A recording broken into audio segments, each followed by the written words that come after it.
I guess this is our fifth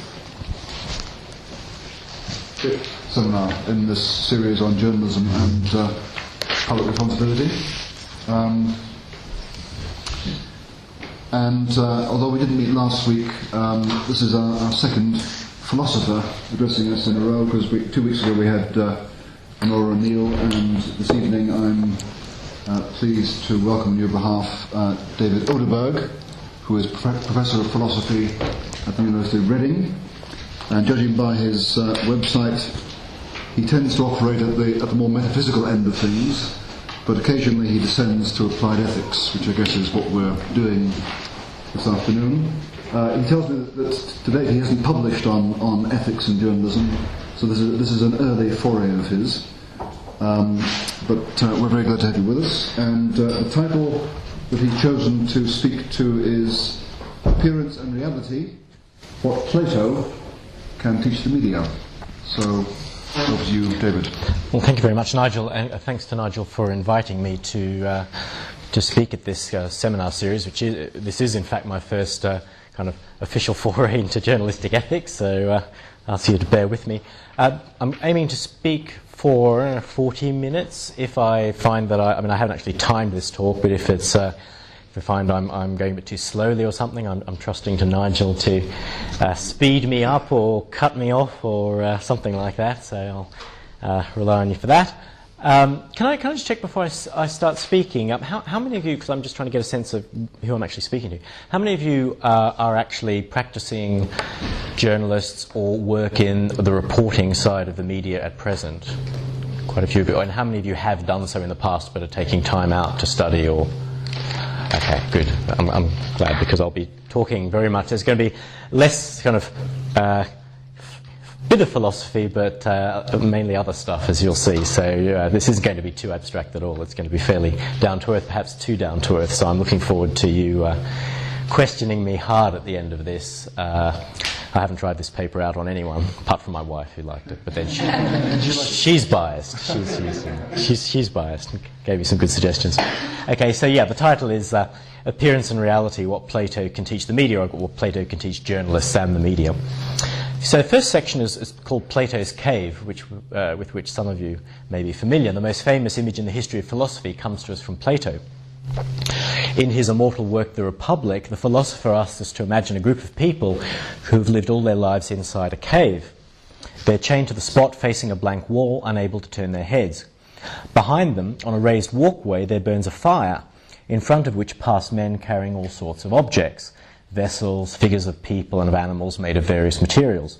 Some of the men are talking as they pass, others are silent. The fire projects shadows of these objects onto the wall, so all the prisoners can see is a perpetual parade of moving shadows. Behind the fire is a path leading upwards to the exit from the cave. It's lit by diffused light from the sun poking through the doorway.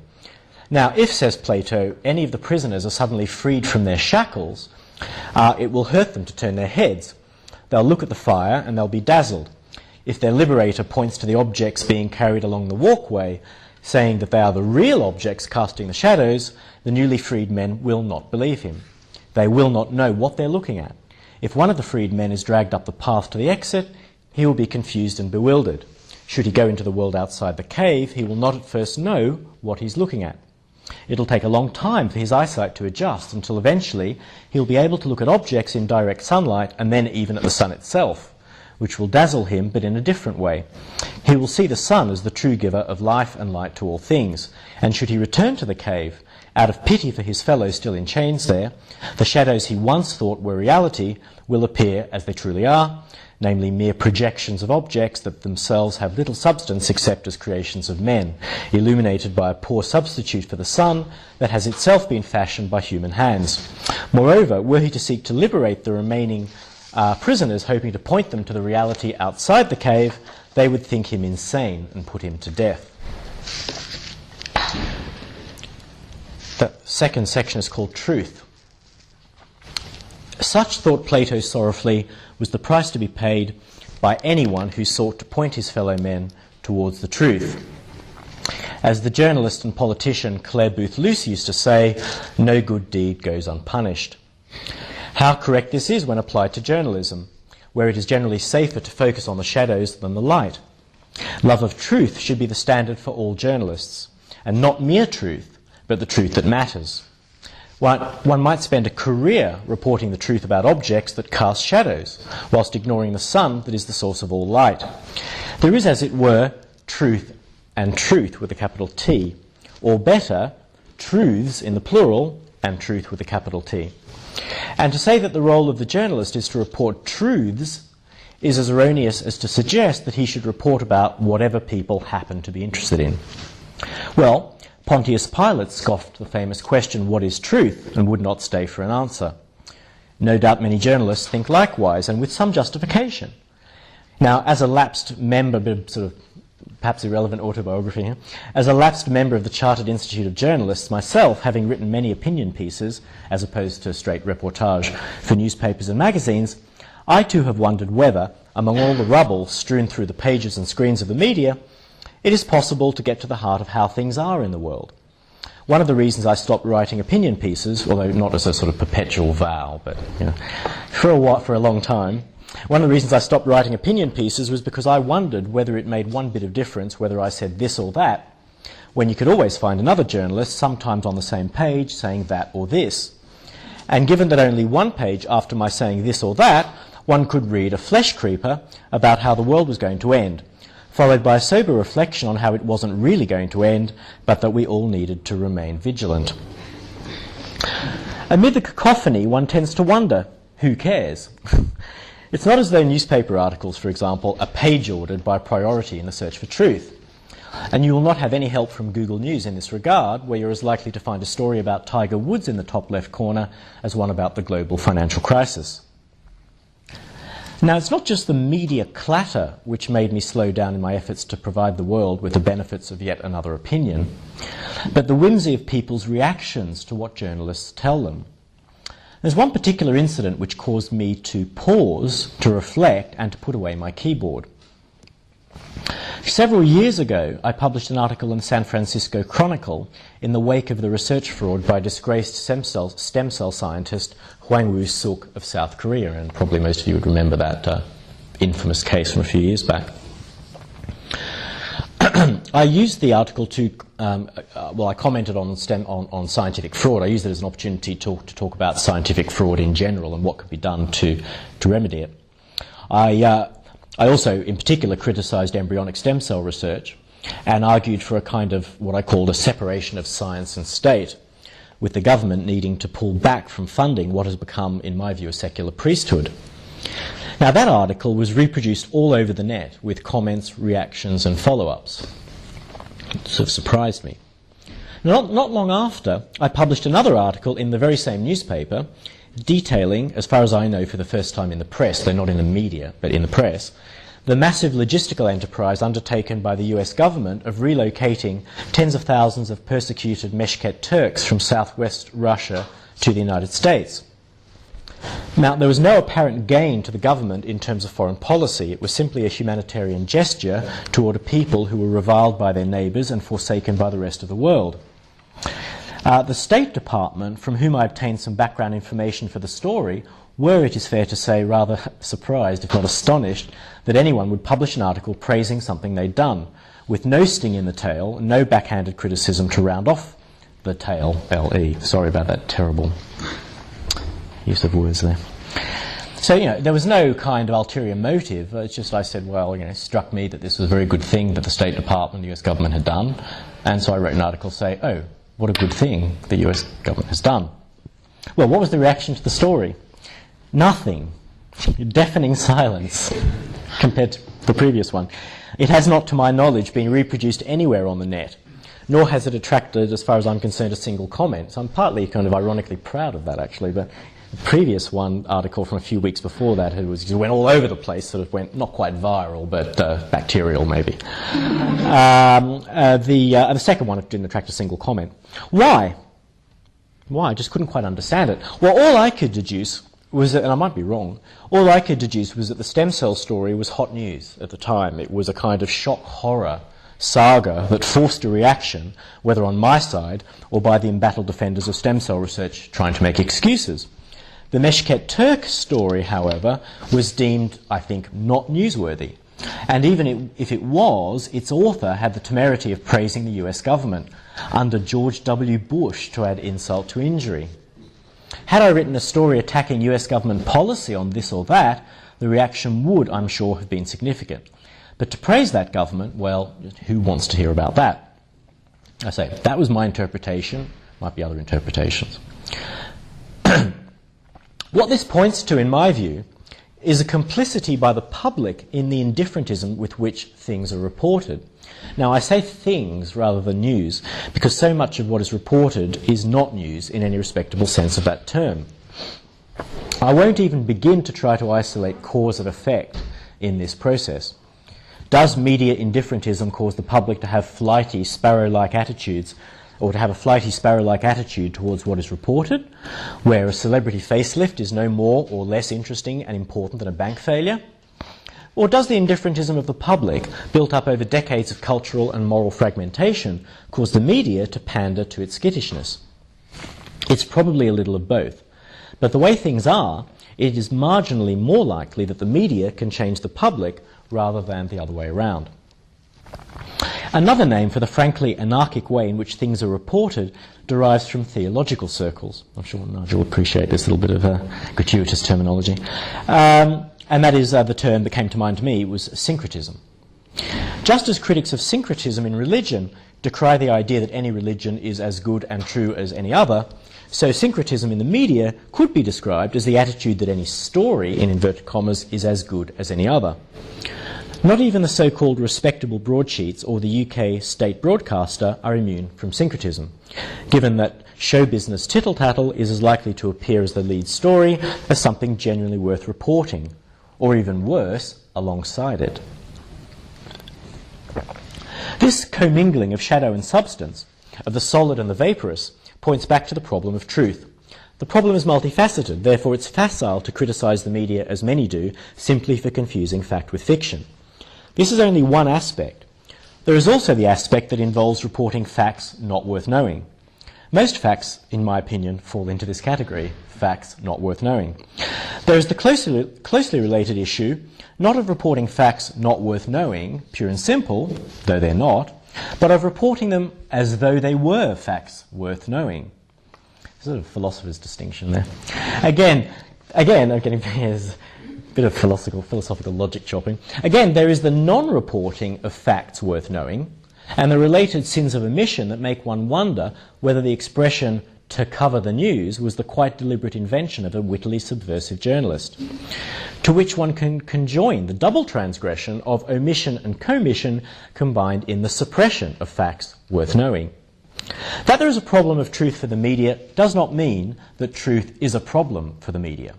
The media might have a problem with the truth, to use the pop psychological jargon, but that doesn't make truth a problem.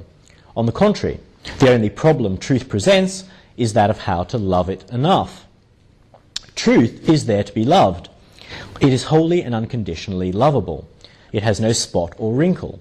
For Plato, inspiration to seekers after wisdom everywhere, not just philosophers, truth, or truth with a capital T, is the final, perfect objective of the human mind. Plato speaks often, in an almost mystical way, of uniting oneself with truth, of becoming one with it through a kind of direct perception or intuition. The Neoplatonists of the roughly 4th century AD, are even more explicit in this quasi-religious understanding of truth as the only thing that can fully satisfy the human soul. On the more mundane level, truth is that which alone can fulfill the human intellect with its inherent, ineradicable rationality. Now, leaving aside pure opinion or comment, there can be nothing else for a journalist to have any professional interest in but presenting the truth, not pleasing his editors, not amusing the public, not paying obeisance to the government, nor pandering to advertisers and other corporate influences. If one has no interest in speaking the truth, or is not allowed to, or is forced into the insidious self-censorship that infects the media from top to bottom, then what is the point of being a journalist? Why bother when there are so many equally satisfying and less morally onerous professions in which to engage?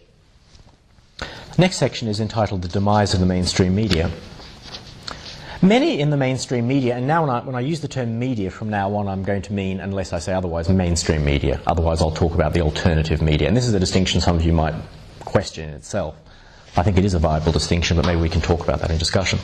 Many in the mainstream media regard the pronouncement of its demise to be as premature as the infamous false report of Mark Twain's death. By mainstream media, I mean those newspapers, radio and television channels that predate the internet revolution and are commonly regarded as the bastions of traditional trustworthy reportage. If they are not state broadcasters, then they are almost 100% corporate owned, almost. They are the sources people feel safe to trust when they make factual claims, and I also include the actual reporting agencies like, AFP and Reuters and so on, not just the kind of the final outlet. They're the sources that people feel safe to trust when they make factual claims. Yet these traditional pillars of reportage are crumbling, as we all know. Okay, this is not news to any of you. The Boston Globe is on the brink of bankruptcy. Since 1998, the circulation of the New York Times has declined by 17%. 2 years ago, the Chicago Tribune filed for bankruptcy protection. The three major network nightly news programs in the USA have seen a total decline in viewers of nearly 1/3 since 2000. The situation is hardly better in the UK. Former news reporters and anchors blame media consolidation, the internet, a decline in quality, too many stations to choose from, though nearly all are owned by the same handful of companies, among other reasons. It's not hard to see the internet as a major force in this decline, as it has opened up journalism, of highly mixed quality, needless to say, to anyone with a computer and an ISP. Give people more choice and they will use it. On the other hand, a sheer decline in reporting quality and trustworthiness within the mainstream media has also led people to vote with their feet, or rather their eyes and ears. Now, it's not as though the public have suddenly discovered a distaste for celebrity tittle-tattle masquerading as news, though their distaste for so-called celebrity culture, a slight oxymoron, but celebrity culture itself, as shows up repeatedly in polls, suggests that maybe people consider such intellectual junk food to be a guilty pleasure that causes them to rebel, at least internally, against their providers. It is also true to say that a large part of the loss in paid circulation and television viewership has been translated into people's consuming the very same content from the same organisations over the internet. There it is largely free, which is perhaps what many people think that content is worth. Now, we're yet to see the outcome of Rupert Murdoch's plan to start charging aggressively for online content, but it is hard to imagine, in my view, that it will meet with a great success. I could be totally wrong, but I don't think it will. Still, there is clearly a distrust that has been sown in the public of the mainstream media's willingness to report accurately on what matters, or even to report everything that needs to be reported. In a 2009 study, Pew Research claimed that only 29% of Americans thought that news organisations got their facts right, with 63% saying that news stories are often inaccurate. In the first such survey by Pew, dated 1985, 55% said that news stories were generally accurate, and only 34% said they were inaccurate. Now, it doesn't take much perusing of media accuracy websites to see why this is so, and one need only browse through the archives of Project Censored, which some of you will be familiar with, to determine the extent to which important stories are either suppressed or downplayed by the mainstream media. So what I'm going to do for the rest of this presentation is to go through some categories of activity that contribute toward the general malaise felt about the quality and reliability of reporting by the media.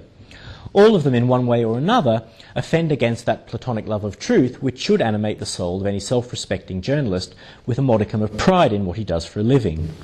Taken together, they represent that flight to the shadows which, should alternative sources of news and information be shut down in some future state pincer movement on the internet, destine millions of cave dwellers to their unilluminating fate.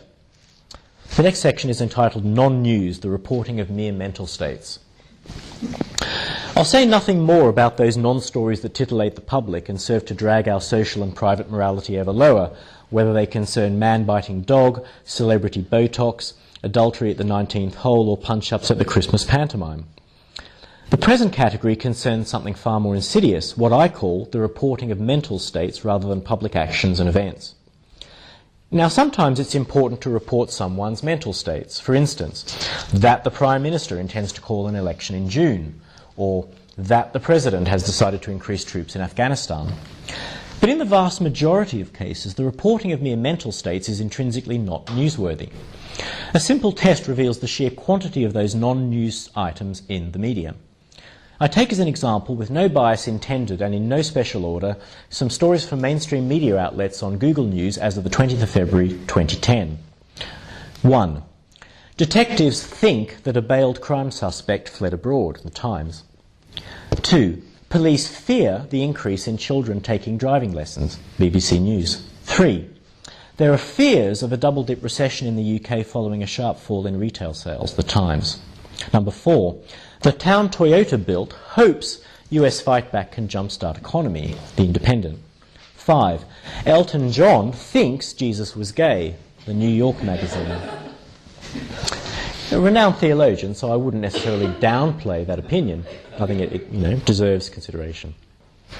Sarcasm for anyone. Sarcasm. Number 6. Ernie Els thinks Tiger Woods is upstaging the tournament, Detroit Free Press. 7. And this is extremely important, President Obama loves Las Vegas, CBS News. 8. Fears over economic revival rise, Daily Mail. Well, the list could go on, but I think you get the message. If you report a mere mental state, you have a story, allegedly. Why? What does it matter whether someone fears something, wants something, hopes for something, likes something, thinks something, if it is not accompanied by an actual event or action of a public nature that has a potential impact on society? In which case, if it is, the mental state drops out of the picture, and all that matters for public news purposes is the action or event itself. This is a paradigmatic example of non-news pretending to be news. The next section, the reporting of future events and possibilities. Closely connected, of course, are those non-news items consisting of reports of the future or of what might or is likely to happen. Some examples. 1. These are quotes, just headlines. British Airways crew likely to vote for strike, The Telegraph. Rail passengers set for disruption. I sound like sort of Jeremy Paxman on news now. Rail passengers set for disruption as conductor strike gets underway, The Scotsman. David Cameron may struggle to disguise his dinosaurs in casual shirts, The Guardian. Not quite sure what that even means, but anyway. 4. There may be fewer great white sharks than endangered tigers, Daily Mirror. Andrew Lloyd Webber may buy Abbey Road Studios, The Guardian. Newsflash, he's not going to buy Abbey Road Studios. So that verifies my point. 6. Obama most likely to visit India later this year, Press Trust of India. 7. Pilot possibly angered by contract worker tax issue, Wall Street Journal. And so on ad nauseam. There might in such cases be some newsworthiness, but only if the hypotheses, speculations and predictions are tied to actual events and actions, such as a vote or a decision by someone. But then why not just report the vote or the decision? Why speculate about whether or how likely it is to happen, or whether it may or is likely to lead to something? Anyone can speculate about anything, but reporters are supposed to report, not to speculate. Possibilities and probabilities are not facts, except in very specific contexts, such as a piece of scientific research. They should be confined to those contexts. 6. This section is called the reporting of reports. This category might seem a little harsh to some of you, since reports can be newsworthy, say if an influential government or scientific body which is likely to be listened to reports on something of importance. Generally speaking, however, reports of reports are of scant news value when compared to reports of actions and events. Newspapers report that other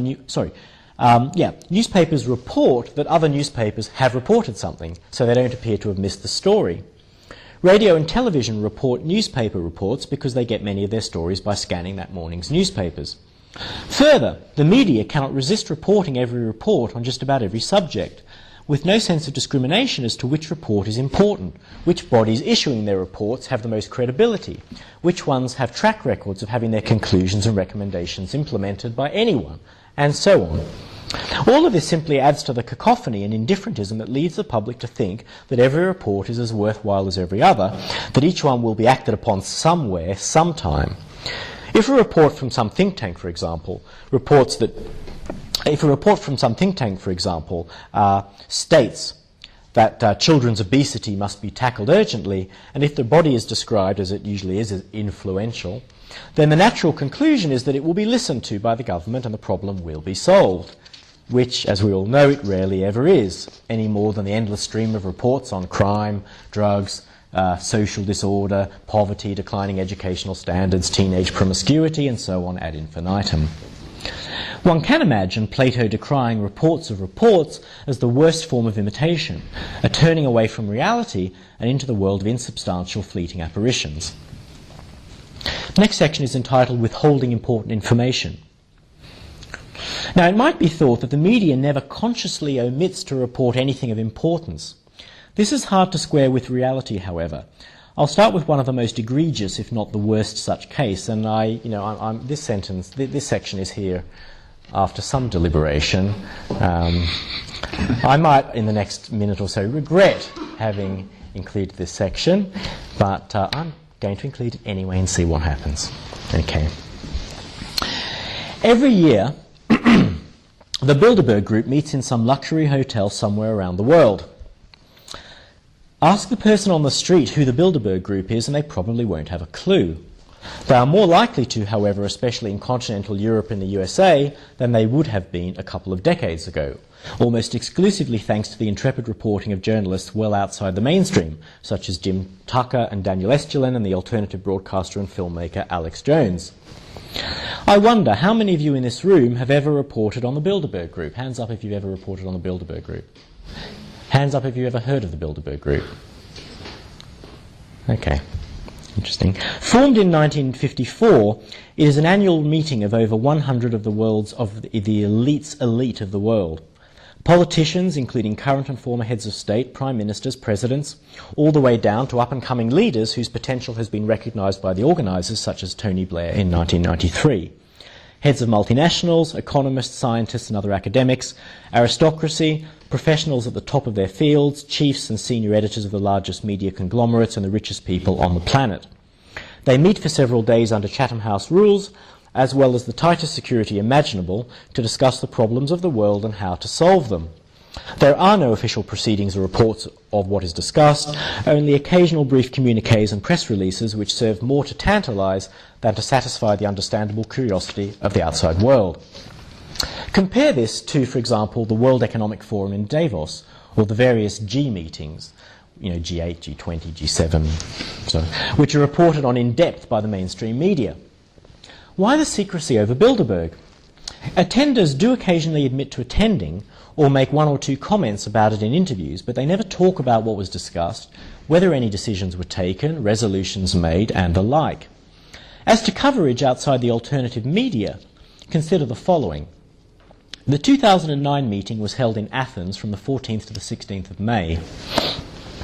I did a Google News search of contemporaneous mainstream media reports, by which I mean reports that were picked up by Google during the whole of May 2009, trawling through the first 10 web pages of the search, 10 items per page. This revealed the following mainstream media reports, and only the following. 1. World's elite meet secretly in Athens, Edmonton Sun. 2. Greek nationalists protest Bilderberg Club meeting, ABC News. 3. VIPs at Secret Summit, Sunday Express. And 4. Shadowy Bilderberg Group meet in Greece, The Times. You can add a small handful of non-English mainstream outlets and still find that not even 10% of the 100 stories I found consisted of contemporaneous mainstream reports on Bilderberg. Every year, the local and regional media, that is to say the outlets close to the venue of the annual meeting, do report on it, and sometimes the national media of the country in which it takes place. That the meeting occurs is hardly a secret, even though it is undoubtedly a secret meeting. Through the laborious decades-long cultivation of sources by Tucker and others, the list of attenders is always obtained and published by the alternative media, and usually the agenda as well, in outline. But the alternative media's reports made up the bulk of the 100 stories in my search. 4 English-speaking reports out of 100. So why the bashfulness of the mainstream media? Why are their reporters never found protesting outside the 6-star hotel venues demanding a release of the proceedings? Editors and chiefs of major media organisations regularly attend, so it is not as though the mainstream media could not possibly know that the meetings take place and are certainly at the highest level involving the world's elite. At best, it is negligent omission. At worst, the deliberate withholding of information that clearly matters. Now, one could multiply examples. The mainstream media's coverage of ClimateGate has been abysmally thin. Throughout the first 2 weeks of the scandal, I scanned the media headlines and found the reporting to be scanty, apologetic, and full of omissions. I had to turn to the alternative media and the occasional intrepid mainstream journalists such as Telegraph blogger James Dellingpole for the full story. Why should anyone have to do that? The alternative media can be notoriously unreliable and hyperbolic, lacking as it is in the resources to put hundreds of reporters on the ground, send cameras into the field and write up compelling articles, let alone find outlets for its information outside the internet and satellite radio. This lack of funding and personnel tends to be replaced by louder voices and a high level of shrillness. Yet all too often I have to turn to them for the facts, which obliges me to filter out much noise in the process, and I'm just one of many. The next section is entitled The Suppression of Important Information, and this is more controversial because of the difficulty of actually establishing anything concrete in this regard. As well as the omission involved in not reporting something newsworthy, whether through negligence or intentionally, there is the active suppression of news. Now, perhaps this and the previous category, that is to say the withholding of news, because they substantially overlap, should be counted as one. I'm separating them because I think of the withholding of information as something like the decision not to report something where the person making the decision has general knowledge of the principal facts. Suppression, on the other hand, I think involves the deliberate spiking of stories that are known in some detail, whether through a piece submitted to an editor, but intentionally not reported because of that editor's decision not to run the story, or through a reporting of the story by other outlets, so that the ones not running it can be presumed to know about it at length, but to have decided to ignore it. Project Censored, some of you may have heard of Project Censored, run from Sonoma State University in California, is one of the longest running media censorship research programs and provides as many examples as one would like of the suppression of news, or at least the presumed suppression of news. This does not mean, as I've just suggested, that the suppressed stories appear nowhere in the mainstream, though they sometimes don't, only that you can count on one hand the number of times they do make an appearance, thus raising questions about why they're not disseminated far and wide, given the media's proclivity to report each other's reports. So let me give but a few examples of what can most plausibly be described as deliberate suppression of the news. I think perhaps these are controversial examples, but I'm not trying to kind of prove anything deductively here, as it were. I'm just trying to form a hypothesis, as it were, a likely hypothesis. Number one, why did Newsweek decline to run the story, which they possessed, of the Lewinsky-Clinton affair while it was left to the Drudge Report to break it? 2. Why did the mainstream media, apart from Fox News, ignore the scandal of Van Jones, Barack Obama's advisor on environmental issues, who had previously been given hagiographical reportage by the New Yorker and the Washington Post? It took the efforts mainly of the alternative media to uncover old videos and speeches revealing the less savoury side of Mr. Jones's politics. Did these mainstream publications have no idea of their existence? 3. Why, before the Madoff scandal broke at the end of 2008, was the only mainstream article questioning him a piece in Barron's? Why did not a single other publication follow it up? And I think there are reasons why, but I'll leave that to your imagination unless one wants me to actually say what I think the reasons are in discussion. 4. In 2009, David Barstow of the New York Times, no less, reported, according to the Pulitzer Committee, which awarded him its prize in 2009, that some retired generals, this is a quote now, that some retired generals working as radio and television analysts had been co-opted by the Pentagon to make its case for the war in Iraq, and many of them also had undisclosed ties to companies that benefited from policies they defended. Not a single major radio and television news organisation followed up the story. Not ABC, CBS, NBC, MSNBC, CNN or Fox. Why? Perhaps because the retired generals of whom Barstow spoke worked for them. Again, examples can be proliferated. It is, of course, difficult to prove conclusively that a story has been spiked. It's not as though an editor is likely to say to a journalist, I'm not running your story because it criticises one of our advertisers, or because the government is coming down hard on us, or because what you say is politically incorrect. The editor can always find a pretext. For example, lack of space, bad writing, the story isn't a priority at present, and the like. One can only assess the circumstances and make a reasonable deduction. It might be objected that in many such cases, at least one mainstream media outlet does report the story, and it does eventually become widely known. Well, we simply have no guarantee that this happens in every case, and even if it does, this does not excuse all the other organisations that do not disseminate the story or supplement it with further research. Again, might incompetence or bad judgment be the cause? Perhaps, but unlikely. Stories such as those mentioned are just too big, too juicily newsworthy, and the organisations concerned too full of intelligent and savvy people for anything but some sort of premeditation to be counted the most likely hypothesis. Next section is called Reporting by Press Release. It is well known that with the dwindling number of reporters on the beat, the result of cost-cutting being forced on the mainstream media, the latter relies more and more heavily on press releases for its stories. Two categories in which this is rife are science and finance reporting.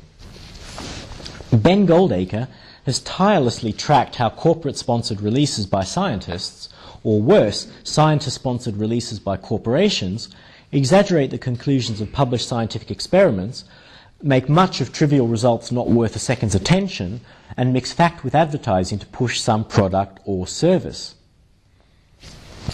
In finance, one need only scan the business pages of any major newspaper, the FT not accepted, to see that a substantial portion of its stories consist of topped and tailed, otherwise verbatim transcriptions of regulatory news releases by companies. Now, maybe in the 50s you could get away with that, right? Because it was very hard to get RNS news releases just by having a look around. You had to, get them from the newspaper. Nowadays, it's just no excuse for that. Absolutely no excuse. Anyone with an ISP and a mouse can find these releases with a couple of clicks. They are news, to be sure. That is to say, they are news reported by the companies whose releases they are. They are not news reported by newspapers. They are just more second-hand, unanalysed words subject to minimal editing and evaluation. Now, true, the decent business sections do also have columnists who break down the numbers of some of the better-known or larger corporations. But if the resources and will were there, every corporate news release would, to some degree, be fact-checked and analysed, and at least some of the grosser inaccuracies reported. Yet the will and resources are not present, as we all know. The money for genuine first-hand news gathering and fact-checking is continuously slashed as the mainstream media fights for survival. The downward spiral is evident. As the more resources for genuine reporting are cut, the lower the quality of the end product. The less willing are the public to pay even a penny for it, and so with revenues plunging, more cuts have to be made. It's a vicious cycle downwards. Still, I wonder how costly it is, at least for print journalism, to engage in first-hand reporting. Call me naive, but, how expensive is it for a journalist to take a train, second class, to the headquarters of a multinational and ask the CEO why his cash flow statement does not square with his profit and loss statement? Well, we know what would happen. The CEO would show this upstart the door forthwith. He would no longer be welcome at any official corporate event and be denied all future access to executives of the company. So much for his career as an intrepid business reporter. Similarly, as we saw during the Iraq War, reporters who showed any seriously questioning attitude toward the policy at the time were denied access to military commanders and scoops, with the rest pooled together into official government-controlled groups who could be carefully monitored. The alternative to maintaining one's journalistic integrity is surely the safer route. But journalists do regularly jump ship and end up in the less well-paid, less prominent, but perhaps more professionally satisfying alternative media. My final section, I'm nearly finished, is entitled Back to Plato. Well, as Chernyshevsky would have said, what is to be done? There are no easy, pain-free ways for the mainstream media to regain its integrity in the eyes of the public, who now, able to vote with their wallets, increasingly attribute to its content zero monetary value. Part of this problem has nothing to do with the media and its ethics, but with the history of the internet and people's attitudes to it. Nevertheless, it is not as though people are never prepared to pay for anything online, including books. So there's nothing special about the supposed insubstantiality of text. What is more worrying is the insubstantiality of what passes for news. Copies of yet more copies is how Plato might have characterized much of it. Is the media scared of the light? Of course not, since it engages in much highly substantial, obviously important and thoroughly newsworthy reportage. So what I'm presenting here should in no wise be seen as a blanket condemnation of the mainstream media. One only has to think of the coverage of the recent MP expenses scandal to realise how brilliantly relentless and spectacularly worthwhile the mainstream can be when it locks onto an issue of genuine importance and does not give up until the facts come out. This kind of first-rate professionalism, however, of which there are many more examples, is regrettably mixed up with even more content that is unprioritised, unreliable, politically biased, financially influenced, and/or utterly trivial and unworthy of a moment's notice by anyone. To the challenge that this reflects a serious decline in journalistic ethical responsibility, it might be replied that it is just not for the media to decide what is newsworthy and what is not. To prioritise is to dictate. To separate the coffee from the froth is paternalistically to tell people what, in the opinion of their superiors, they ought or have a right to know. Now, I think there is some truth to this, as no one should wish to return to a media that was arguably even more controlled several decades ago. Perhaps more accurate in what it did report, but more controlled in terms of what it didn't report. You know, a media which was led by grandees who thought they knew best what was in the public interest.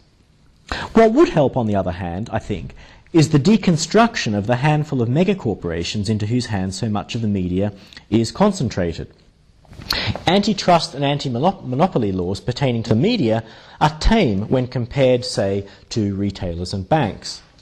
A limit on the size of media corporations, including a severe cap on the number and range of outlets they may own, would encourage competition and diversity such as we find in the quirky and unpredictable, yet refreshingly educative alternative media. We might not get a sudden reordering of priorities, but more competition may give the more thoughtful and serious members of the profession a chance to reflect on what they serve to the public. In addition, one does not have to be a paternalist to be able to engage in some rough prioritisation of stories. For example, if it pertains to government and finance, the presumption should be that it be reported, no matter how briefly, if it is of less than nationwide significance. Digital storage space makes this easy.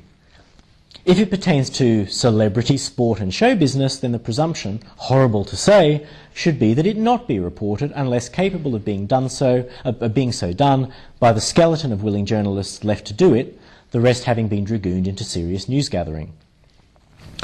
Do the public just want sport and showbiz from cover to cover, or have they been conditioned to want it? Perhaps it's a little of both. But there is nothing to stop those magazines and other outlets that specialise in reporting nothing but celebrity junk from continuing to do so, should the public's appetite for it be found undiminished in the face of an onslaught of newly minted, robust and serious reporting. Indeed, if the reborn serious news organisations want to own a handful each of such adult comic books, then if they can stomach it, and if the revenue stream is there, why not let such products cross-subsidise the serious and important work? A little bit of amateur business speculation on my part. Now, were the great Plato around today, I doubt he would, having cast his eye over the mainstream media, have pronounced the end of the world. Perhaps he would have looked rather mournfully at the chasers after shadows, shackled by their own minds and by what they wrongly, in my view, take to be an irreformable, trivially minded public. He would have pointed to the exit, where a few beams of sunlight shine through. He would have asked the media professionals to look around just once and enjoy reality. Should they keep their heads firmly set and their eyes directed fixedly at the wall, he would not have declared an end to civilization as we know it, but he may well have announced the end of the mainstream media. Thank you. Thank you. So what do you really think? And now for my real Thanks. Well, I hope there's some journalists willing to fight back, otherwise we can go and do something else, I think. Please. Yeah, just to... Or maintain a spirit of goodwill, I should say. Talking about light and shadows, you said the MP scandal was an example of journalists locking onto a story and not giving up until the facts came out, and I think the phrase was first-rate journalism. But in terms of ethics and light and shadows, journalists paid £100,000 for that story. It wasn't just by tenacious locking on and trying to come up with facts. So, I mean, it's a little bit more shadowy in terms of arguments of ethics than just first-rate professionalism and newsworthiness. Sometimes it takes compromising first-rate professionalism to get those newsworthy stories. Well, should I answer at the end or answer the points? It doesn't really matter, yeah. The second point was just in terms of reporting on mental states as non-news unless sort of people fear or think or hope. Is non-news unless attached to an action or vote. Or event, I would also contend with, because I just think sometimes it's important to have debate and discussion, and especially as a preemptive way. I mean, giving an example I come from South Africa, and there was xenophobic violence in 2008, which was not reported on until it happened, where a lot of foreign African nationals were killed and beaten in South Africa. Yet it came out that there had been warnings from people who were working with these groups that they feared this would happen, that they thought this would happen, based on they work with these groups, but it was a conjecture of nature, and it wasn't reported on. And I think there is value in some level of conjecture if it's backed up by the credibility of the people that you interview it. I mean, I think getting what our leaders think and fear and hope is actually a valuable exercise in journalism. Thanks. Yeah, two good points. On the first one, which I think is the easier one, I think it's the easier one. I think so. Your assumption is it's always unethical to pay for a story. No, not always. I just said it's more shadowy. Yes. Than Yes. first-rate professionalism versus news. Yes. Yes. I suppose it is more shadowy, and certainly I wouldn't say that it's always right to pay for a story. I'd also say it's not always wrong to pay for a story. And so I don't think that the mere fact that X £1,000 was paid to get hold of the information about MP's expenses is per se makes it wrong, or that there was some lapse in ethics in that particular case. Certainly, I don't think the ends justify the means. So I certainly don't want to be heard to say that. If the story is sufficiently important and newsworthy, then you can just do whatever it takes to get that story, including paying millions to some gangster or something like that, or some criminal or whatever. So yes, there are some ethical and perhaps fine ethical distinctions that have to be made in those cases, and obviously that's a whole other debate about the ethics of methods, journalistic methods. But I still, I think. I still stand by my opinion that the expenses story was an example of first-rate reporting, irrespective of the fact that some of that information was paid for, which I think was justified in that case. And it's not the only example. I mean, there are other examples where stories aren't paid for, which are just as good. I mean, some of the reporting on, let's say, what goes on in the examples. Personal beefs of mine, as it were, what goes on in the European Union. So for example, the reporting of financial irregularities in the EU, the EU's budget, European Union budget, that's something that gets reported on regularly by the mainstream media every year. They remind people that the auditors for another year, the European auditors have refused to sign off on the accounts. And you get journalists who have had a specialty in reporting on the financial labyrinth that is the EU and budgetary irregularities. I'm not aware of anyone paying for any stories, paying for any information to report that. They just do a lot of dogged trawling through incredibly boring documents to come up with that information, and they do endless interviews with probably very boring people to find out these nuggets of information. And that also is an example of first-rate professionalism. So that's why, although, I asked, I hope this isn't sort of reporting something that shouldn't be reported. But I did ask Nigel, I've never spoken to journalists before, and I asked Nigel, well, I'm going to be critical, but how should I be framing this? And I don't want to come across as being getting a hammer and trying to bash media people over the head, because I don't want to do that. And Nigel suggests that I kind of sweeten the pill, as it were, and he's quite right that I had to be a bit careful in the way I say what I'm saying, because I don't want to be again seen to be kind of just coming out and saying criticising the man. Mainstream media is criticised from all sides all the time for all sorts of reasons everyone's familiar with. So I wanted to kind of regiment some of that and to do a little bit of analysis on it, but at the same time point out that there are exceptions to every rule. I don't know. The professionalism is the rule or the exception, but there's plenty of good reporting that goes on. As to the fears case, that's a more difficult case actually, and it brings up all sorts of interesting philosophical issues, which I'm not going to bore you with. I will stick to my view that the reporting of mere fears and hopes and so on is not generally legitimate news. In the case that you mentioned, there was something more there. I don't know the details of the case, but from what you said, there's something more going on there. It wasn't just that certain people feared an upsurge of violence, but that there were certain people, correct me if I'm wrong, certain people who were well placed to know what was going on, who were warning that violence could erupt or would erupt or something like that. It was more in the nature of issuing a warning rather than simply saying we're scared something's going to happen. Is that correct? A warning that it could. Okay. Your example of analysts fear another financial recession or whatever. Is that not a similar kind of Well, or is it just a fear they have? Sometimes these stories are backed up by actual facts and analysis, and sometimes they're not. So again, I'm not trying to make some sort of kind of unqualified or unconditional kind of blanket condemnation of reporting of mental states.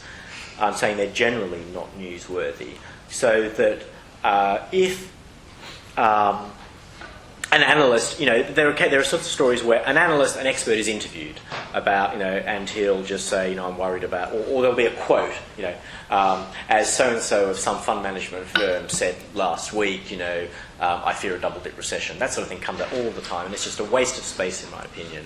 You have to go to more specialist publications, such as the FT, where that expression of fear will be backed up by some actual facts. So, you'll have a column where he's actually giving you the facts, and then the conclusion is, therefore, I fear there's going to be a double-dip recession.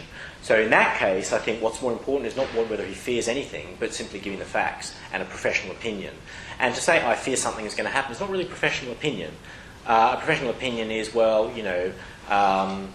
based on these facts, a double-dip recession is a likelihood. Now, when you say, I also kind of condemn reporting mere probabilities. So I'm saying mere probabilities, again, not newsworthy. It's really the facts behind them. And my problem is not so much with, that a journalist should never say that some expert fears something or that some expert thinks something is probable, but that really these sorts of kind of headline stories, so-and-so fears something, so-and-so thinks something's likely to happen or going to happen, or the kind of one-liner throwaways which are scattered throughout the media are just not news. Really what's news are the facts. Those are the most important things. The fact that... I have 6 people lined up already. That's good. Now, there's John and there's you, but just on this particular issue... there's 1, 2... Yes. Were you on this issue or not? Can you speak to this issue? First of all, you and then Roger. Okay, about these hopes and fears. Isn't it so that actually the whole economy is based on hopes and fears? It's based on expectations. All this structure of the economy is sort of irrational thing. That's why it collapsed, I think. In a way, it reflects that sort of reality. Can I say something about that? Let's get both those questions in. Well, I just want to say that if enough people fear, for instance, a stock market crash, that may well happen. Is a fact of enormous significance, indeed of such significance that reporting it may itself cause the crash. Yeah, in fact, took the words out of my mouth. Okay, can I say something now before I forget? Sorry. Let's get those 2 first. Let's go to 2. Yeah, no, that just sort of almost took the words out of my mouth. The problem that you're quite right. Much of our economy is built on, much of our economic trends and so on are based on fears, hopes, all those classic kind of, greed, etc., etc. The problem there is that journalists run the risk not of reporting news when they report those fears, but of actually creating news. And one thing a journalist is morally obliged not to do, talking about ethics, is don't create news, just report it. So that in a case where, sure, we all know people fear this, people fear that, people fear a double-dip recession, and then to come out and say, well, some analyst fears a double-dip recession, as you point out, could in fact be a tipping point, or could just contribute to that trend towards an actual double-dip recession. So journalists have to think very carefully before reporting mental states. So again, that really is consistent with what I was saying. I'm not saying condemning outright, never use the words hope, fear, or in a story, but more a case of, you've got to link it to facts that are themselves inherently newsworthy, such as economic statistics and, reports of actions and events. And then if you're going to then add reports of psychological states, they have to be they're not the story, they're the kind of the tail end of the story, as it were, and so therefore someone feels like, okay, but they're not the story. The news is not the psychological states, the news is the facts of which psychological states, or to which psychological states may be correlated in some way, but simply reporting the psychological states as news does run the risk of creating news rather than merely reporting it too. So that's another reason why you have to be very careful in reporting mental states. Okay, shall we move on? There's John, and then you, and then you, and then you. That's one at a time. John. Two or three things. I don't see how you escape thinking that ends justify means in the expenses thing. The reason why, strangely enough in a way, but the reason why the Times executives, the editor, said he wouldn't pay the £100,000, actually was more than was offered to him for the expenses disc, was that it was News International's ethical policy not to pay for information of that kind, because, and this is always said by journalists who say they won't pay for information, which is that it will then encourage false information. People will produce information, distort information, create information in order to pay for it, because there's then a market. The only, I think, justification for that, for paying that, is actually that the ends justify the means. There is no really other justification. It seems to me, ethically, the ethical position was the one taken by the Times editor. Don't pay for information because it will then pollute information, either the one you're getting or the one that others might get. It will pollute the journalistic atmosphere. As it happens, it was fantastically valuable information, which certainly justified, in circulation terms, at least for a while, the Telegraph paying for it. The ends justified the means. And that really is the only justification the editor of the Telegraph, or anybody else in the Telegraph, has ever given. The person who put in the work for that, 4 years of work, was an American journalist called Heather Brooke, who worked away at that story using the newly passed Freedom of Information Act, I think in 2 or 3 or something. Worked away trying to get the information on expenses, because she realised that she could get at it. And she also realised what a huge archipelago of at least sleaziness, if not outright corruption, there was. And then she was gazumped by the payment of £100,000, because the Telegraph judged, rightly as it happened, that the ends would justify the means. The other thing I wanted to do... Can I respond to that, or shall I wait to the end? A couple of other things. Okay. There is serious, robust... Your assumption that serious, robust, newly minted reporting will drive out trivia is, alas, not true.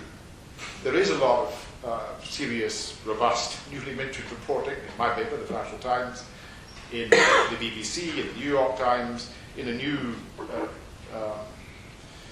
organisation called ProPublica, which just started, which is an internet startup in the US, which does only investigative reporting. There's an awful lot of it around. It comes out every day. Good, serious, robust, newly minted reporting. It comes out in programs like Panorama, which, were it not, sometimes, actually quite often, but which, were it not on a publicly funded station, would not be able to be kept on, because it attracts, in TV terms, such small audiences. So people actually like trivia. And the last point is that what we journalists always say when criticised, and some of your criticism I think do have real force, and actually one of the reasons for creating this series of seminars was in order to force us and people who think about journalism to face up to that kind of critique. What we always say is we do our best. In a market which is full of greedy and ambitious press lords, full of sleazy people, including ourselves, full of people who are trying to get things into newspapers and will do anything to get it, etc., etc. The kind of a journalistic universe in which laws, in the end, actually, or rather, the law is the end does justify the means. And I agree that's not enough. It really isn't enough. But it's quite difficult. And here's where I think where you appeal to the alternative press as something which might save this. It's quite difficult to see how it will. For the reason is that the mainstream media have got the resources to do what good journalism there is, which is always a kind of a fight to get it done to some extent. Although to some extent, editors, proprietors want good, serious, newly minted journalism. Alternative media can sometimes come out with good stuff, but basically that kind of robust journalism takes a lot of time, it takes a lot of money. It does indeed. Well, let me say a few things about those very good points. First, okay, just quickly on the news and driving out the trivia. I wasn't suggesting that I was making more of a kind of normative statement rather than a business prediction. I would agree with you that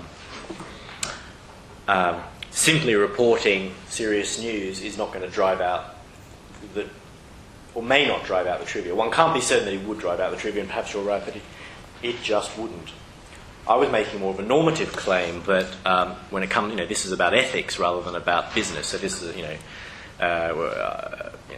journalistic ethics rather than how to succeed financially in journalism. And so it is true that if you look at it purely from the bottom line, serious news probably wouldn't drive out trivia. It would be nice to experiment and just see. Let's blanket the world with serious news and just see whether people's appetite for trivia does dwindle. It may well, and I think that's why my point about cause and effect is that it's very hard to determine what's causing what here.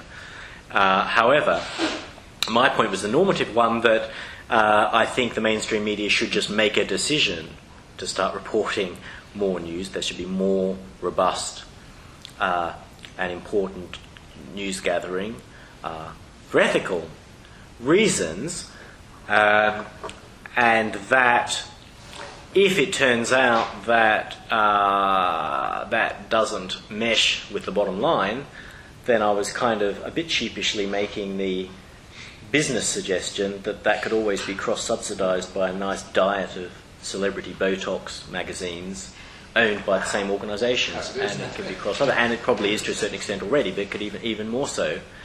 And I certainly wasn't suggesting that, again, that if you offer to open up more resources for serious news, that journalists would necessarily flock to doing that. I would hope they would, but they might not. They might think they like reporting. They like interviewing celebrities. It's fun, etc., etc. But rather, I'm suggesting they should be dragooned into serious news reporting. They should be given the option.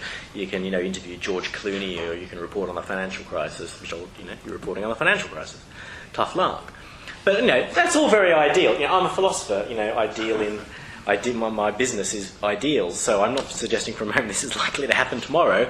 But my concern is that if something doesn't happen of a radical nature, the mainstream media is not going to recover from what pretty much every expert who looks at it judges to be some sort of terminal or quasi-terminal decline.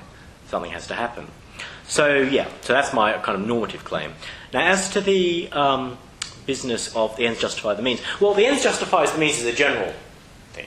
The person who believes the ends justifies the means believes that if the objective is considered by that person to be important enough, or if the objective is objectively important enough, then you can do anything to attain that objective, no matter what, no matter how immoral it might seem.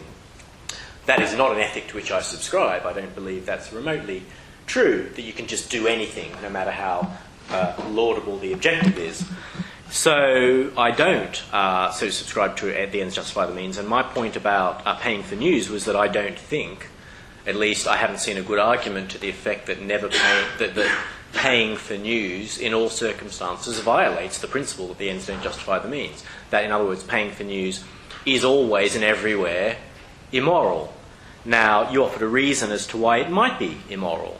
For example, encouraging bad behaviour, and that is a reason for not doing something. You know, if it's going to encourage bad behaviour, maybe you should think twice about doing it. Well, just on a factual footnote, and without hoping, stepping on any toes, I find it somewhat curious that News International won't pay for that sort of information when, as we know, News International is quite prepared to, for example, pay women of easy virtue to talk about their flings with the latest football player. Now, you can say that encourages bad behaviour because, as we know, verifiably encourages women of loose morals to come forward and say, I slept with Ashley Cole. Oops, sorry. I slept with so-and-so. Right? So, I'm not going to listen to News International, the FT, right? So that's okay. Just let me get clear. Not the T, the FT. I agree, but when... I'm not going to listen to a lecture from News International about not paying for news. No, but when they try to be moral, you should be, the more joy in heaven over one sinner who comes to repentance. Well, okay. Well, yeah. Look, what's the reason that they offered? You're saying the reason they offered is because it will encourage people to bring forth fraudulent and concocted information in order to obtain money. Well, it may well do so. Are we then to say that News International, with all of fact-checking resources at its disposal, is unable to distinguish a fraudulent list of, MPs' expenses from a genuine one? Presumably they don't just buy these CDs or whatever, or colour DVDs and videos, and without trying to engage in some form of corroboration. The Inland Revenue paid hundreds of thousands for that list of tax evaders. We don't even know do we know the final figure? Well, do we know what the government actually paid for that CD of 10,000 tax evaders, which is the greatest piece of information the government's come into in the last 50 years? They paid a lot of money. So, the government knows how to fact check, and I think News International is not quite as big as the government, but I think they've got the resources to do a bit of serious corroboration, so I think it would be a question mark over their own journalistic ability or competence if they were to say, we can't pay for that sort of information because we can't check whether it's going to be genuine. Well, the Telegraph, had no problem, I think, in running those stories and corroborating and separating fact from fiction. I'm just aware that a couple of colleagues have been waiting a long time to get their questions out. So, you and then you okay? Okay, fine, please. You started with cave allegory and the distinction between appearance and reality, and then you went on and added another distinction between facts, words known, and facts, not words known. Yeah. That distinction, for me, adds kind of a value system to the appearance reality distinction, and I agree with you that Plato's truth with capital T has that value system in it. But Plato kind of escaped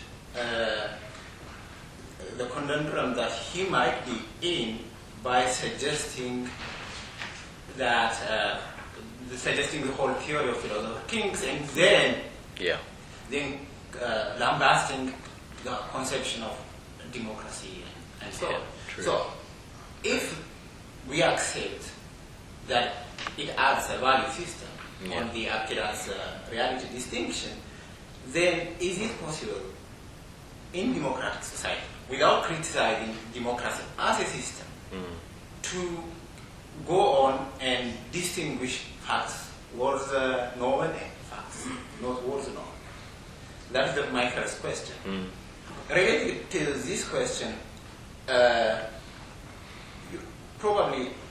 propose that you might see Jennifer Brown's, she's an American anthropologist, Jennifer Brown's work on Plato and media bears, because what you said in most of your paper is kind of related with her distinction between what she called negative feedback and positive feedback. It is, I say, it is more a matter of looking at things critically, rationally, not emotionally, than factual neglect or something like that. Yeah, well, I don't know her work, so I can't really comment on that. But certainly, yeah, I mean, you raise a good point. Plato has the whole theory behind that, and, you know, Philosopher Kings, it's a very paternalistic, anyone who read Plato's Republic knows it's a very paternalistic system, and the Philosopher Kings are the ones who have the real access to the truth, and they organise all of society. And I suggested towards the end of the paper that we can't go back, if we ever did have, well, yeah, we did once have that sort of a society. We can't go back, whether we want to or not, to a society where some sort of handful of grandees are telling us what's worth knowing and what's not worth knowing. It's just not possible now, I don't think. And so really it's a case of education rather than, I know it sounds a bit lame, but I think it's a case of education rather than sort of dictation. There's a job that the media has, I think, of somehow educating the public as to what they should be interested in. And they do. I mean, the media does that already. It's not as though the media doesn't engage. I mean, we have, quality. We still have, fortunately, quality news programs on television, some of which John was mentioning, and columnists and so on, serious writers, who do, in their own way, try to educate the public as to what they should talk about. That they concentrate on the things that matter. And so I would like to see that sort of practice more widespread, I guess, that it sort of be kind of in the bloodstream of any average journalist, not just some person designated, a columnist or, a leader writer or something like that, but just every journalist as part of their kind of, as it were, journalistic DNA. Every journalist should have that inclination to want to keep away from the shadows and report on the light, report on what matters and what is important. And then you can come back and say, well, how do we know what matters? We can be very sceptical about that. Who's to say what matters? Well, who's to say we can know anything? Who's to say we can tell fact from fiction? I mean, one can get very sceptical very quickly about whether it's even possible to report accurately on anything. And that's, again, I can spend another couple of hours, which I'm sure you'd love, talking about scepticism and hoping to refute it. But my view is that we can know what matters. And I gave some sort of small examples at the end. There are certain categories of story which that are inherently worth knowing about, and there are certain categories of story which are inherently not worth knowing about. Well, I suppose you can say, well, that's just your opinion. Celebrity Botox is actually more worth knowing about than the financial crisis. I don't know what to say in response to someone who says that. I can just kind of go, but look, Plato had this, Plato's what Plato said, the liberator comes down to the cave and he wants to liberate these. He's seen the light, he's dazzled, that's the truth. He goes back into the cave to the prisoners. What do they do to this guy? They don't say, yay, get us out of our chains, those kinds of, they kill him. Right? So, journalists are likely to be, hopefully metaphorically, not literally, shot for daring to suggest that, we don't want to know about Cheryl Cole's marriage. We want to know about whether there's going to be, a double-dip recession or an election in June or blah, blah, blah. So I guess, it's a risk that you have to take. And I would hope that, the collective rationality of reporters and journalists would be enough to reach some sort of reasonable consensus, albeit with a certain amount of vagueness around the edges, as to, what we as a society need to know and what we don't need to know. Yeah, my question was... Can we move on? Because this gentleman was waiting for a while, please. Well, I'm not a journalist, I'm a content provider. So I was... Journalists provide content. Huh? Journalists provide. What's the distinction? No, I just wanted to say, I think you did not mention the incredible professionalization of, for example, the finance industry. The financial business. Yeah. And the influence on journalists. I was 10 years chairman of a Russian bank, and my department which handled the press, I learned from them. I was like an orphan, when I look what they did. For example, they had of each journalist a psychogram. Now, what makes him tick? Why they are ticking? What is the relationship to the editors? What is his network within his own organization? What is his game plan, his future life? The company profiled journalists. No, who had these psychograms? Our media guys Yeah. assembled for each journalist that dealt with what we wanted to do. Right, you profiled them. A whole dossier of background information, where he grew up, whom he married, what his family life is, what the last 500 questions he asked in investor meetings and so on. So what? And what? And secondly, so first we had a psychogram because for What was that supposed to achieve? But, What was that supposed to achieve? well, because you manage the press, because for banking, perception is a reality. Because your salary depends on the share price. Yeah. The share price is not what the company is worth, but what the people think it's worth. Yeah. If they think it's worth, But how does knowing? Call me naive. I know nothing about this. So I'm just generally curious.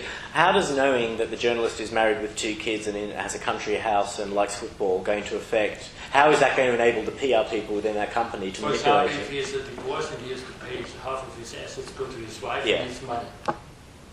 Oh, so it's to do with things like what, bribery? Well, why? Let's cut to the chase. Let's cut to the chase. Or get a bonus for having an investigative article to become famous, and get a bonus for appearing on the 3rd page and not somewhere in the economic news, for example. So the other thing is, for example, how the real world works is that the department or many people, they feed journalists with information which they technically don't understand. Yeah. And they cannot understand. Oh yeah. Okay? Yeah. So they will make mistakes. Yeah. And they are not aware what sort of legal implications of this is. Yeah. So, for example, they plant information they don't understand, they report something, and some oligarch or some big guy is suing them. Oh, absolutely. So you have a legal department with 50 people, you hunt the newspaper, okay, and in order, instead of paying, they write then a positive article. So I just say, this is how people treat journalists in the financial business, not only in Russia, but also in You should give the next session. in some I'll come. Or, for example, you do current negotiations, you do a takeover, Yeah. and when you do a takeover, you want to change the current negotiation, your base, the pricing, you do it with managing the journalists. Yeah. So this is the reason why, also the reason, among others, the reason why it's so difficult to report the truth. Absolutely, and I totally agree with you. And I'm sure what you just said is 100% true. All the more reason why, that's kind of grist to my mill. All the more reason why journalists have to kind of take back the high ground, take back power. It's a difficult thing to do. This is a perpetual battle between, let's say, the corporate sector and the journalists in terms of who has the upper hand when it comes to reporting information, because the journalists are trying to manipulate the companies to get information out of them, and the companies are manipulating the journalists by planting information, or fake, false information and so on. So this is a perpetual battle. It's never going to have a one victor, and I don't think it necessarily you could say it's a healthy tension, perhaps. But certainly, given the kind of underdog status that many journalists have in respect of, say, Russian oligarchs, who are almost untouchable, you're quite right, is that the journalists have to, and this is perhaps where the corporate power of the media has something to be said for it. I argued for a kind of, deconstruction of the corporate media so that it's in the hands of more people and the organisation smaller. That can mean fewer resources and the less money for doing serious heavy lifting. There are ways around it. The pressure from your audience, but also from the employer.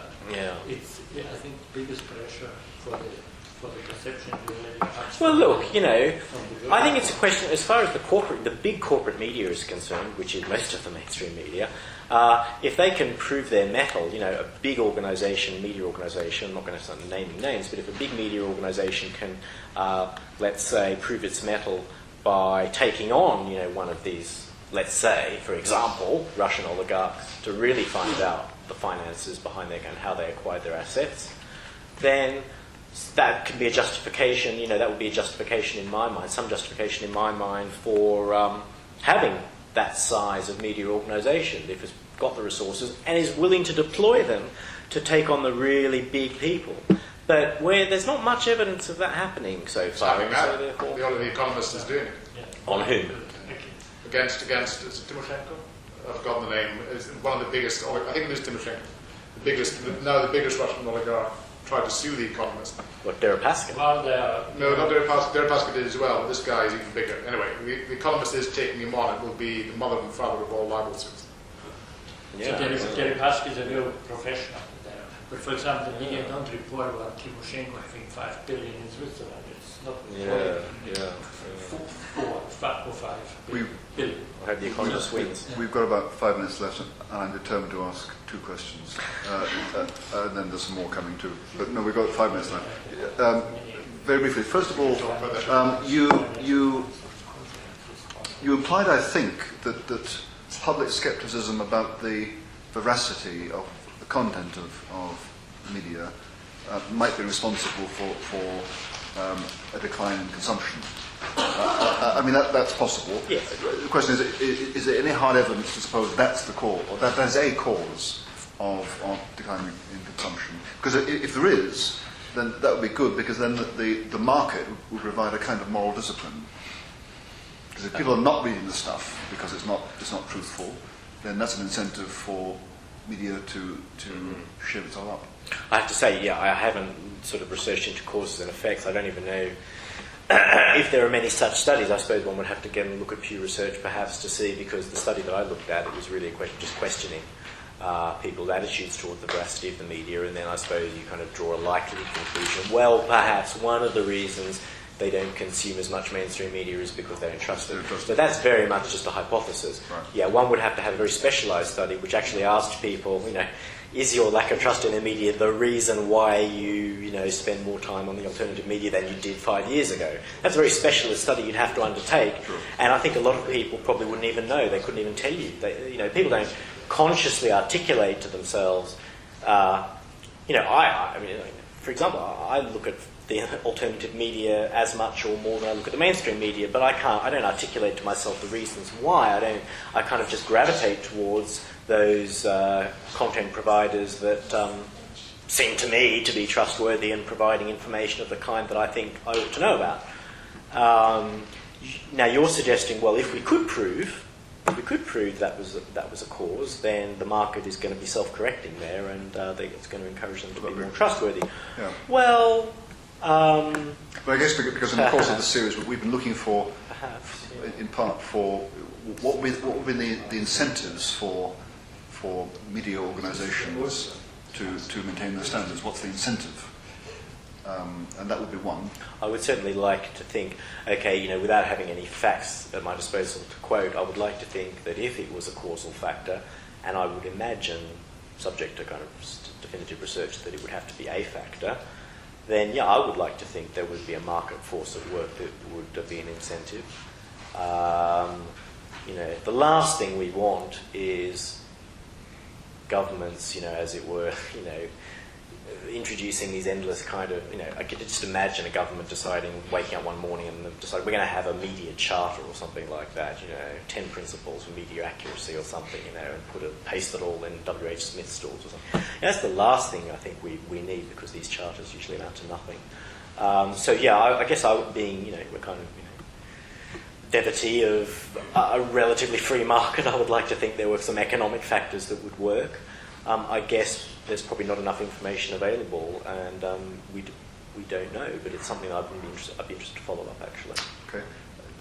Roger, do you want the last shot? Well, I just wanted to make a more philosophical point, slowly, about your invocation of Plato, because one thing that slightly worries me about that is, wouldn't Plato think that journalism is just dealing with the world of sights and signs with ephemera? So it's all ephemera. There isn't a distinction between the serious and the trivial, because the journalist is, of his nature, dealing with the trivial. Yeah. I mean, it's here today, gone tomorrow. We don't think it's important. The Prime Minister's report in 6 months' time, it will be a footnote to history. Yeah. I mean, that is, you're quite right, and that is a kind of higher level philosophical point. And I guess I'm invoking Plato. Yeah, Plato would think I was being a bit cheeky here, invoking him, because I'm, trying to make a distinction between reality and appearance within the world of concrete, objects and events and so on.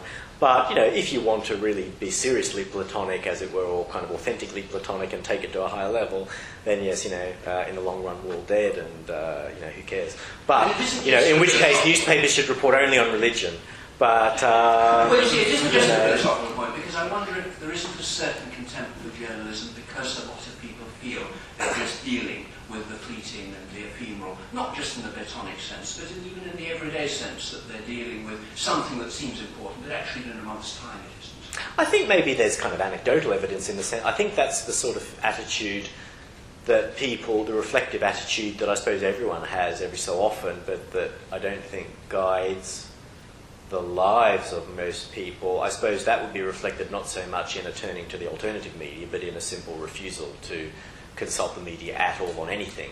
And I think that kind of, you know, if you look at it in terms of your own experience and anecdotally among your friends and family and what they do, I think you find people tend to consult the media a lot less than you would think they do. That, you know, if you ask the average person, you know, what was on the front page of the newspapers or whatever, they probably won't tell you because they're too busy trying to pay their mortgage and raise their kids and, you know, do all that sort of stuff and, you know, do the shopping. So yes, I think at a higher level, as it were, more abstract level, you are right. So, you know, but I'm using Plato for my purposes. So. Okay. Sure, wouldn't mind. Time is up. This has been a very lovely session, and we have David Oderberg to thank. Thanks very much. Thank you very much. Thank you. Could I have a copy? Of course. Yeah, I'll send you a revised copy when I find out a few typos and what have you. I'll probably send that off for publication somewhere. Yeah. I didn't know that you'd actually had some business experience yourself. Yeah. Let me just... By the way, I can't-